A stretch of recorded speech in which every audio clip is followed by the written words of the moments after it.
Also in the street plan of Washington, you find pentagrams.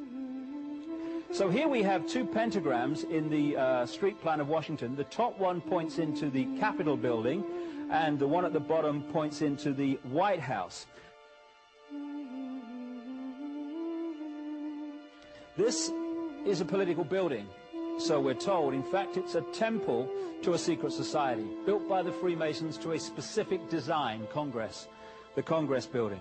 Where did it get its name from? Capitol Hill, from a sacred place of the Roman Brotherhood going way back called Capitoline Hill. And when Madeleine Albright, high priestess of this brotherhood, became Secretary of State, and she went across on her first overseas visit to Europe, she actually went to Rome and made an official visit, what for her would have been a pilgrimage to Capitoline Hill in Rome, and that's where we get Capitol Hill from. This is George Washington. In the last century, they decided they didn't have a decent statue of George, so instead of getting an American to produce one, they ordered it from Italy, from Florence. And when it arrived on the dockside, people were staggered, because here was George, the first president of the United States, depicted naked from the waist up with this cloth over his Bill Clinton's, and then pointing up one arm, pointing down the other. What's going on? Unless you realize where these people are coming from, it's inexplicable. Well, if you just hold that in your mind, arm up, arm down, naked from the waist up, and then Bill Clinton's covered in a piece of cloth, well, this is where it's coming from. This is the ancient depiction of the compilation of the negative force symbol that the Templars worshipped, or the high-level Templars worshipped anyway, called Baphomet. And this is why they depicted George Washington in that way.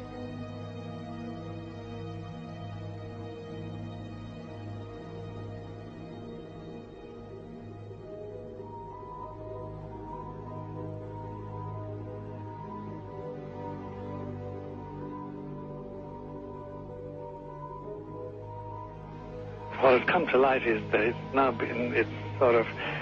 it is not so surprising for a lot of people that there are covens amongst the very educated class, architects, doctors, lawyers, priests, brokers, and the leisure class.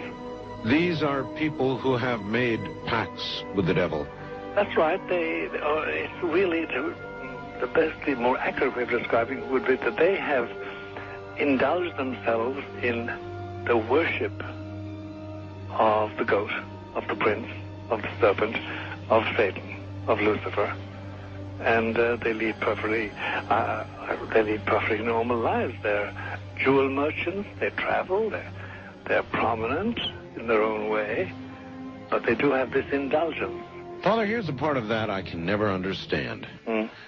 That has never made sense to me, and that is, if somebody were to make a pact with the devil, then obviously the implication is if the devil is there to make a pact with them, to make a deal, to make their life, this short mortal life on earth, pleasurable, with money or women or travel, or more interesting, whatever it is they want. Yes. Then they are aware of the presence of the devil, and they are obviously aware then of the presence of God as well, and they nevertheless make a conscious, stupid, short-term, blind choice to take what they can get in this lifetime. And to embrace one, you must embrace the other. It's not like it's some wishy-washy person. I know you do. It is a very not easy to understand, except when you talk with them, when they let their hair down and peel grapes, as we say, and when they're on their way to being cured of what or healed is the proper word. You find that there's an exhilaration and a satisfaction which is both sensual and sexual and mental when they really indulge in Luciferian worship. There is a peculiar exhilaration. Like a drug, then? Yes, it's a peculiar exhilaration. And of course, the godly instincts in us all, the angelic in us all, because we all have something angelic and something godly, besides everything else, a lot of other negative things, that is quenched. And you find in them a horror of anything, what we call sacred and holy, or sacrosanct, or the idea of the idea of the sacred, of the awesome.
How in the world did you ever get involved in praying to demon spirits? A fellow that had been on a particular ship with me, he told me, "Hey, I got something fantastic to tell you." He said, "I am affiliated with people that speak with the spirits of the dead. How would you like to talk to the spirit of your dead mother?" And I was shocked. I was shocked. He said, "You wouldn't be afraid of talking to the spirit of your dead mother, would you?" Well, I said, "I'll tell you what, I would have to give that some thought, because it's something I never thought about before in my life." Most of us probably haven't. A little afraid of something like that. Well, he says, you know, it's written all over your face. You're afraid of going to a seance. But he says, "I know you. He says, you're going to come."